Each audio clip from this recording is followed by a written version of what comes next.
लोकवृत्त मराठी, लोकशाहीचा खरा आवाज.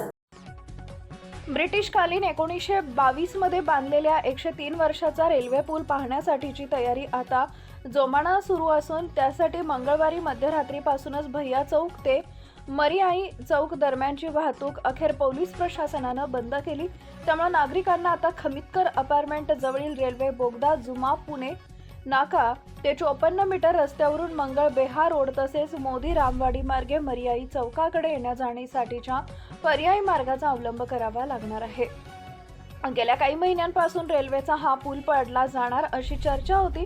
प्रशासकीय पातळीवरून ही हालचाली होत्या, मात्र पर्यायी रस्ता तयार नसल्यानं पूल पाडण्यासाठीचं नियोजन पुढे ढकलले होते.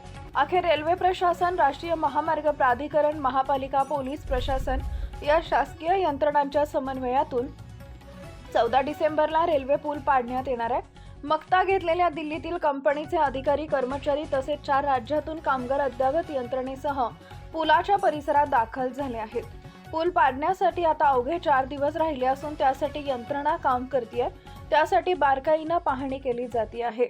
या पुलाला पर्यायी मार्ग असलेले मार्ग सक्षम नसल्यानं ते गैरसोयीचे आहेत.